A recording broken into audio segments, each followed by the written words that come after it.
berkecukupan dengan bisnis, lalu sombong sama suaminya. Itu tok. Coba perhatikan, tidak ada selain itu permasalahan sehingga hidupnya tetap berantakan. 3, hidupnya jadi foya-foya, bukan sederhana, gampang terpesona bisnis, bubar, hancur, bohongi sama orang. Yang ketiga, berubah sama suaminya, petentang, pasti sengsara hidupnya. Itu bukan kalian, amin. Baik, nanti ditanyakan, kita ngobrol ada himbauan, diskusi. Siapa yang jomblo?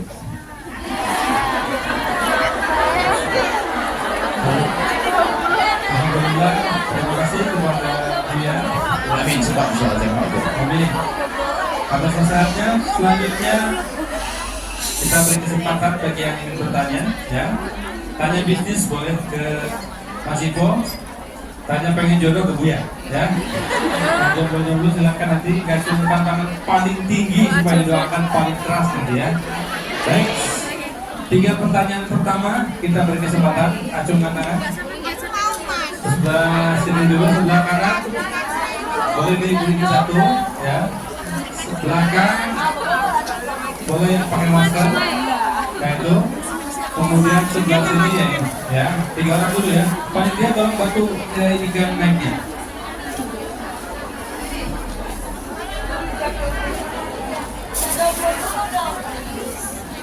Terima kasih atas waktu Yang lain mau tebak ya? Tolong tertib, tolong tenang. Disimak pertanyaan, silakan. Assalamualaikum warahmatullahi wabarakatuh.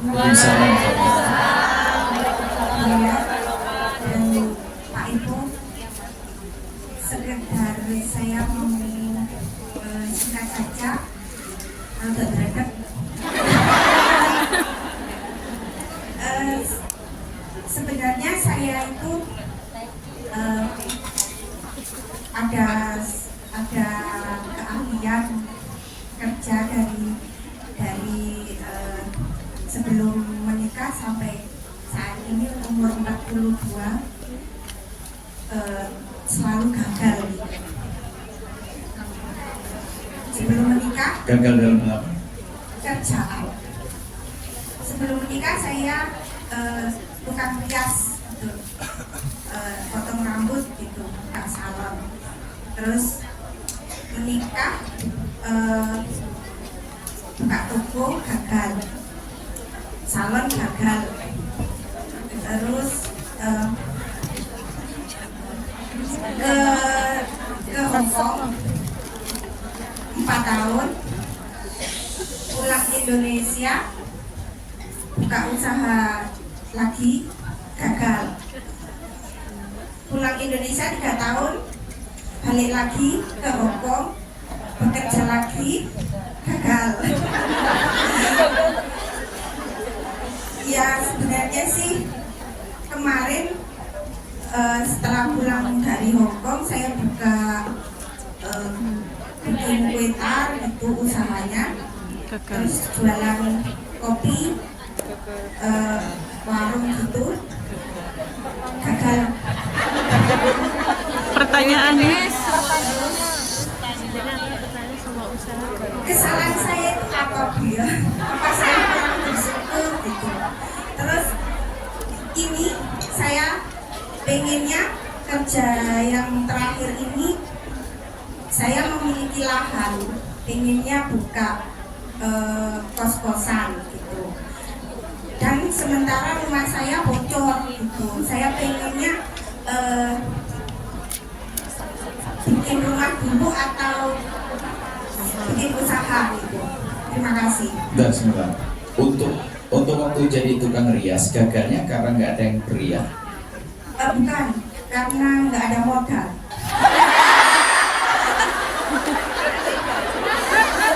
Baik. Kue tarnya, gagalnya jualan kue tar, kenapa nggak ada yang beli? Enggak, karena corona. Terus modalnya juga nanti habis. permasalahan gitu. Sekarang jujur, gaya hidupmu bagaimana waktu di rumah? Biasa. Masa tabungan nggak ada dari Hongkong? Enggak ada. Kebetulan saya menikah 2 kali. Terus suami yang pertama itu menghabiskan. Ya Allah, bermasalah. Terus Terus ini memulai dengan suami yang kedua. Terus ditinggal di sini. Belum. Jangan. Oh iya, tinggal di sini. Terus pinter-pinter nipu uangnya. Soalnya kan Ini kalau boleh cewek tak cewek. Maaf ya. Terus suamimu soleh insyaallah. Insyaallah sekarang baik ya. Insya Allah ya. Baik. Subhanallah. Baik. Terima kasih.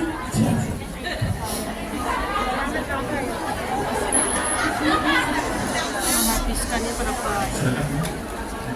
Baik punya anak ya. Dari berapa dua? Dari yang pertama. Saya hari yang pertama satu, Hmm. yang kedua satu. Baik. Sebetulnya Mas Ibu kalau lihat dia punya bakat kan. Kalau istilah bahasa tidak punya modal, oke lah. Mungkin waktu itu kebutuhan suaminya yang pertama banyak, mungkin untuk banyak hal, sehingga oke habis lupakan yang lalu dia tapi mungkin bisa dikembangkan kembali karena punya bakat rias, koitar. Alasannya corona sudah tidak ada. Untuk rias dan dirias bisa saja nanti apa sih yang dibutuhkan. Cuma nanti harus berubah niat. Punya perlu juga kita perlu ada tukang rias yang memang patuh dengan syariat. Kita perlu tukang rias yang patuh dengan syariat, tidak menghiasi pengantin kecuali sesuai dengan syariat. Itu sudah banyak yang sudah kita bimbing tukang rias, apa yang nggak boleh, apa yang nggak boleh. Karena sekarang juga ada gerakan orang itu untuk berdandan tapi yang sesuai dengan syariat. Nanti dapat nilai dakwah dan sebagainya. Insya Allah suamimu tidak membantu, ya. Kemudian juga cara hidupmu benar, tidak foya-foya. Insya Allah cepat pulang. Kapan pulang? Tidak usah. Dengan dulu ya. Karena sudah berani tanya meja kan Bu ya, sampaikan salam ke suamimu. Kasihan suami. Kamu tidak pernah jadi laki-laki. Tenang.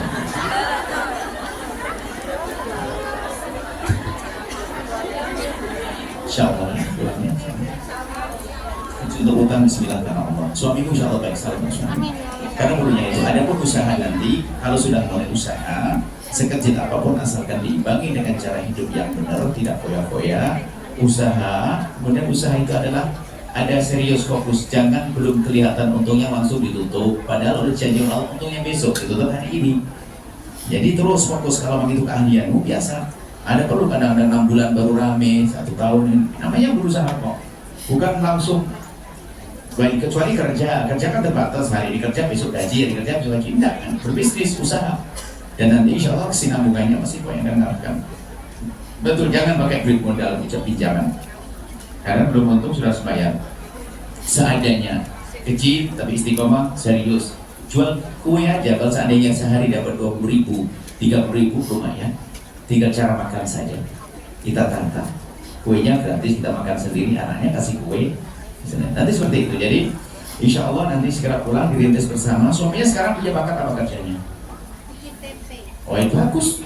Hari ini tempe jadi makanan favorit bagi orang-orang yang hidup sehat. Tapi tempe yang sehat, tempe yang jujur, bukan berpasir. Ya kan, insya Allah ya, boleh. Nanti bisa pondok mana langganan ngambil tempe suaminya. Kamu yang dipijitin suami. Baik, amin. Insya Allah, pulang. Jangan. Kalau sudah tutup utangnya dan sebagainya segera pulang. Suami menunggu, suami itu soleh. Semakin soleh seorang suami itu semakin kuat rindunya. Tapi kalau suami tidak soleh, nah untuk bilang mungkin suka-suka, nah tidak. Tapi suamimu soleh, harus usul enggak? Ya, pasti Pak kerja setiap hari capek ini, nggak bayang. Suamimu nunggu, menanti. Kalau tidak pernah merasanya bagaimana menanti. Ya, insya Allah solehnya. Rumahnya, jangan bicara kos-kosan. Kos-kosan belum tentu siapa yang baru ngekos juga nanti. Besar biayanya kos-kosan. Utangnya belum beres kan? Apalagi mau kos-kosan itu pulau duit besar. Nanti usaha kecil-kecilan yang mampu dulu, ya kan? Baru setelah itu bangun kos-kosan. Itu pun harus pilih laki-laki, perempuan harus beda, ada syariatnya juga. Jadi jangan bicara kos-kosan, tempenya aja digedekan daripada kos-kosan. Maksud gue ya, ini sudah ada bakat tempe. Tempenya mau tinggal pintar tempe soal. Persaingan ada, orang hidup selalu bersaing. Oh, tukang tempe sudah tambah. Itu tetangga anaknya sudah pada lahir banyak juga. Anak juga tambah. Jadi jangan khawatir, ya, insya Allah. Itu kalau buat kokosan kita pengen lihat dulu siapa yang bakal ngekos di dalamnya. Hidupnya di kota, di kota mana? Di desa. Siapa yang ngekos nanti? Maksudnya agak sedikit kota gitu. Ya harus bisa pertimbangkan. Ada yang bakal datang atau tidak dan seterusnya. Ya, buat ngedekan bisnisnya dulu, baru nanti kalau ada rezeki pindah kosan. Kalau sifatnya properti yang apa sih kita, yang bakal kayak tanah bakal kejual lagi, ya apa-apa, nabungnya di situ. Oh tanah bisa aku beli, oke. Bangunan mungkin buat anak kita nanti, oke lah. Sambil ditunggu, sambil nunggu dijual atau sambil nunggu dipakai anak kita disewain ya sah-sah gitu. Tapi kalau sengaja buat kos-kosan nanti giliran tidak ada yang kos bingung, ini mau dipakai apa? Rumah nggak pantas kali gitu. Dekat sekolah. Ya, Dekat sekolah. dekat sekolah. Dilihat dulu, dikatakan dulu, ya. Tapi di situ juga sudah ada yang banyak, dikatakan. Yang penting cepat pulang ketemu suami, masya Allah. Dia pengen tanya, berapa sih harganya indah satu saat dengan suami? Jaga. Masya Allah. Lalu kenapa ditinggalkan keindahan? Ya kepengen loh, Buya, pengen Bali. Sudah. Baik.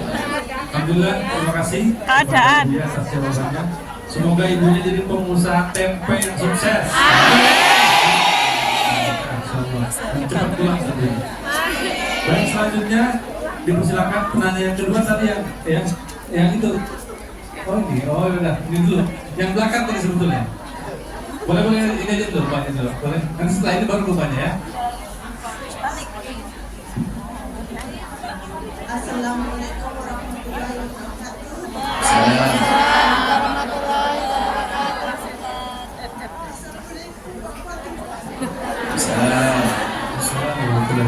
Yang lain mohon tenang ya, yang lain yang tenang.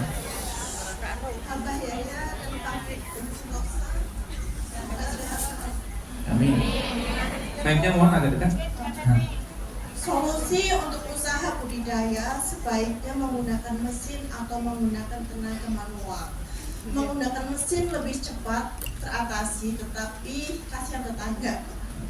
Atau menggunakan tenaga, tetapi memakan waktu, tetapi bisa membantu paling tidak memberi pekerjaan. Ya kue mesti jadi duwe usaha arep nganggo Menggunakan mesin mesin apa tenaga manusia. menggunakan mesin tapi cepat gitu, atau Menggunakan tenaga manusia kan menggunakan tenaga gitu. tenaga manusia kan Soalnya kan membuka di kampung peluang kan usaha. banyak. Ya, jadi mungkin sebelum Mas Ibu kami sampaikan, Mas Ibu pakai lagi Iya, gini loh ya. membuka peluang. Semangat untuk membantu orang lain itu penting. Tapi kita harus mengukur kepentingan kita, kekuatan kita. Jangan sok jadi pahlawan, tapi kitanya nggak bisa bangkit. Biasanya itu adalah orang kerja di kota atau di luar negeri. Kalau pulang pengen tampak keren, padahal masih banyak utang tapi bagi-bagi hadiah banyak. Kok betul kenapa sih saya? Action kerja di Jakarta, pulang ke kampung, padahal di Jakarta juga nyungsep loh ya. Padahal kalau pulang tampak kayak punya ini. Jadi ingin jadi jadi pahlawan. Tapi yang kami senang adalah dia rindu untuk bantu saudaranya. Bagus, membantu. Akan tapi harus diukur dong. Kita pernah mencoba untuk galian bangunan, cobalah pakai manual saja biar tetangga pada. Rupanya karena batu nggak selesai 1 bulan, akhirnya ganti sudah tutup pego. Akhirnya kita berpikirnya begini, kalau ingin membuatkan pekerjaan, membuat lapangan kerja, buat yang lainnya, tapi urusan-urusan yang harus cepat, harus kita selesaikan dengan mesin nggak apa-apa. Bukan berarti meninggalkan, itu bagus, hatinya hati perasa. Sayang dong, kalau pakai manual, bisa pakai manual, kenapa harus pakai mesin sehingga tetangga itu bagus, hatiku bagus. Cuman kalau pekerjaannya nggak kelar, terus nggak baik, besok sekali bangun besok rusak, yang jangan pakai tangan orang dong. Nanti malah musuh dengan tetangga, sudah kasih kerjaan nggak benar, marah-marah. Mungkin Anda bisa buat lapangan kerjaan yang baru lagi. Jadi ukurannya adalah yang jelas perasaan hati hidup itu penting yang ada di hatinya. Cuma setelah itu lihat di kenyataannya. Kalau memang seandainya ditangani dengan manual maksimal sesuai dan tidak terlambat targetnya, ya boleh-boleh saja. Misalnya bulan Syawal akan dipakai. Sementara kalau pakai manual nggak beres-beres, ya pakai mesin karena bulan Syawal kita punya hajat baru lagi. Itu jadi sah-sah aja, asalkan kerinduan itu tetap baru. Nanti kita berpikir, oke lah mungkin bagian bersih-bersihnya, kayak rapi-rapinya dan sebagainya masih ada yang lainnya. Jadi kami juga tetap merindukan siapapun punya perasaan kayak gitu, nolong. Tapi jangan sampai gagal. Tetangga nggak bisa bikin bangunan. Karena apa? Kita pengen bangun rumah, tapi miring semuanya dipaksain, tetangganya kerja. Gali nggak bisa, jangan dipaksain juga. Kalau bukan ahlinya seperti itu. Jadi intinya piara hati yang hidup itu kita harus subutkan. Cuma nanti pada hakikatnya tinggal dalam kenyataannya. Kalau mau kerjaannya perlu cepat dan perlu maksimal, dipakai alat nggak apa-apa. Ada pun tetangga kita bukakan pekerjaan yang lainnya lagi seperti itu. Mungkin masih kurang nambahkan hal itu. Ada yang lain? Assalamualaikum warahmatullahi wabarakatuh. Waalaikumsalam. Izin bertanya Bu ya, bagaimana supaya iman kita tetap kuat meskipun hidup bersama orang non-muslim di negara non-muslim, dan ciri-ciri apa Allah merahmati kehidupan kita dan amalan-amalan yang bisa melindungi kita dari istidraj. Terima kasih. Wassalamualaikum warahmatullahi wabarakatuh. Waalaikumsalam warahmatullahi wabarakatuh. Tanda orang dicintai oleh Allah itu adalah lihat pada dirimu sendiri, yaitu biarpun kita di lingkungan tidak baik, ternyata kita masih berjalan. Buya khusnudon, kalian termasuk golongan itu. Karena di negeri kayak begini, di antara 20.000 TKW yang ada di Hong Kong, tidak semuanya ngaji kayak kalian. Jadi kalian dipilih. Semestinya kalian tidak harus di sana, di jembatan mana tuh, tempat taman sana. Nah, tapi ternyata ini tandanya ini kalian dipilih oleh Allah. Biarpun ada yang dulu lama ke sana, telah nanti ada yang itu. Nah, tapi tetap diperangi hawa nafsunya. Ini termasuk, mohon maaf jika ada di antara kalian di sebuah keluarga yang subhanallah mungkin kurang baik, tapi Anda masih menjaga kehormatan, sisi aurat, sisi ini tetap jaga, berarti kalian termasuk orang yang takwanya kuat. Amin. Jadi dalam keadaan apapun, dan kalau ada orang menjaga tradisi kebaikan, akhlak, puasa, tahajud, tutup aurat di lingkungan pondok, biasa memang pondok begitu kan. Tapi kalian di lingkungan begini masih menjaga, itu baru istimewa benar. Diuji kalian. Maka tolong tetap kalian menutup aurat di rumah bosmu. Kalau itu ada laki-lakinya, ya. Kalau perempuan dengan perempuan tentu berbeda. Tapi tutup, menutup aurat karena Allah, itu iman kuat. Dan menghindar berduaan dengan laki-laki, bosmu dan seterusnya dan sebagainya. Berusaha itu menunjukkan ada iman di dalam hatimu. Na'udzubillah, subhanallah. Suatu ketika Buya itu jalan di sebuah tempat. Kami kira orang itu adalah orang negeri situ. Kita ngomong Jawa, nyambut ngomong Jawa nih. Tiba-tiba, ada rupanya satu kota dengan kita. Kita nggak nyadar bajunya sudah baju orang situ. Kita nggak lihat, perhatikan, ternyata di belakang begitu ya kelihatan sih. Jawa Timur aja kelihatan di garis-garisnya. Pertama karena kita lihat aja, kita modelnya saja, itu tinggal tersini. Ini sama anak-anak Buya kaget. Ternyata maksudnya rupanya dia masih punya iman sebetulnya. Cuman karena dari sisi pergaulannya tadi apa? Gampang ke bawah, bawah, nggak boleh ke bawah seharusnya. Kalian harus kuat, biarpun di rumah seperti itu. Oke, saya tetap tahajud akan jalan, sholat 5 waktu, kemudian menutup auratku dan seterusnya. Itu tanda iman takwamu semakin kuat, semakin tambah. Sederhana rumusnya. Selagi Allah mudahkan kalian untuk melakukan kebaikan, itu tanda Allah cintai. Biarpun kebaikannya tidak direncanakan. Tapi tanda orang yang tidak dicintai oleh Allah gampang melakukan dosa biarpun tidak direncanakan. Gak sengaja, dosa lagi. Gak sengaja, dosa lagi. Itu na'udzubillah. Itu saja insya Allah. Semakin istiqomah ya. Pahala lebih gede double. Kalau di pondok mah biasa lingkungan pondok. Tapi kamu di sini hebat, kalian di sini masih bisa menjaga. Wah, istimewa. Ya, insya Allah. Kuat takwanya, kuat imannya. Baik, selanjutnya mungkin beralih ke pertanyaan tertulis dulu Bu ya. Ada yang bertanya. Nanti berapa? Ya, nanti setelah tertulis ya, nanti kita beri kesempatan lagi yang penanya langsung ya. Kita beralih ke pertanyaan tertulis dulu. Pertama, mohon izin Bu ya bertanya. Satu, bagaimana hukumnya orang yang mau berhaji tapi tidak bisa membaca Al-Quran? Kemudian yang kedua pertanyaannya, saya sudah menikah tapi maaf suami saya kurang memahami tentang agama. Membaca Al-Quran suami saya tidak bisa, walaupun saya juga kurang. Yang saya tanya, karena saya ragu atas semuanya, jadi mana yang harus saya pilih?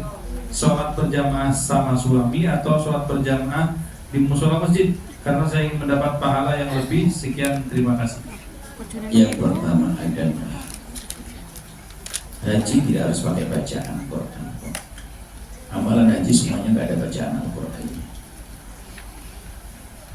Amalan haji cukup niat dalam hati, saya niat haji, berikut, mau ikut pembimbing, ikut dong.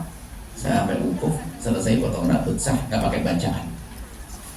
Bacaan adalah doa-doa kesunahan. Makanya ibadah haji adalah ibadah badan yang murni. Gak ada bacaannya sama sekali. Bacaan labbaik Allahumma labbaik itu sunnah, semuanya tambahan.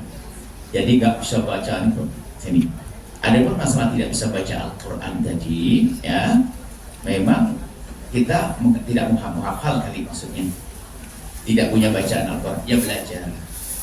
Ya, yang penting kan sudah punya iman, rindu untuk haji.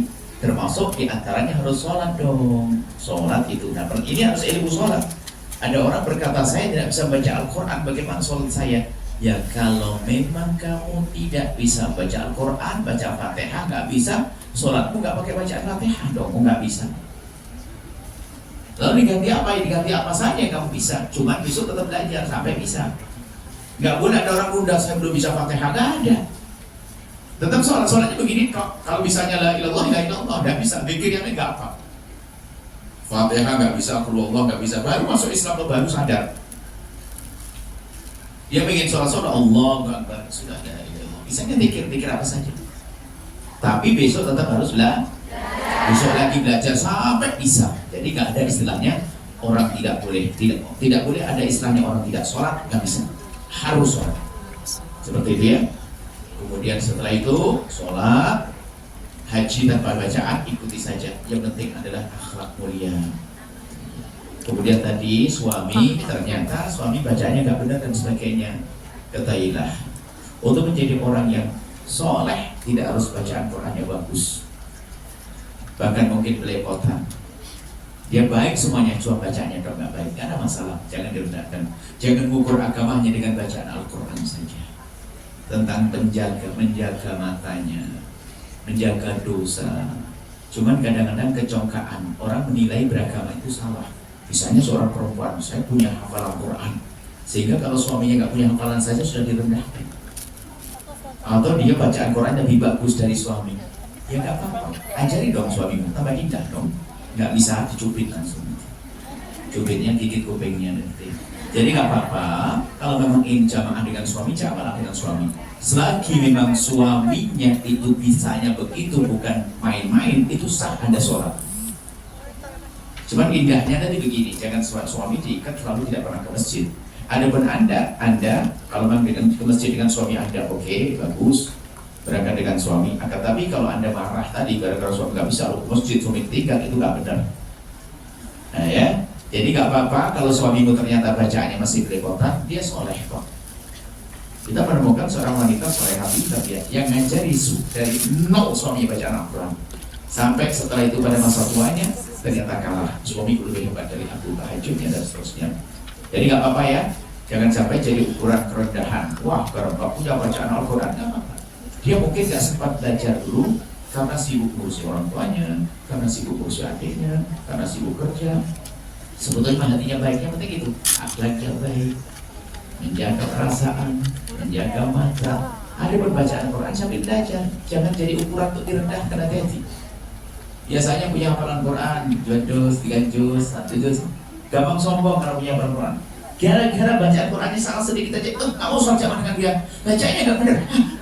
Biarpun bacaannya nggak benar, asalkan dia tidak sengaja menyalah-nyalahkan, sah kok sholatnya. Selagi sah kita boleh ikut dari belakangnya. Jangan sombong dengan suami, ya, insya Allah ya. Baik, cukup insya Allah.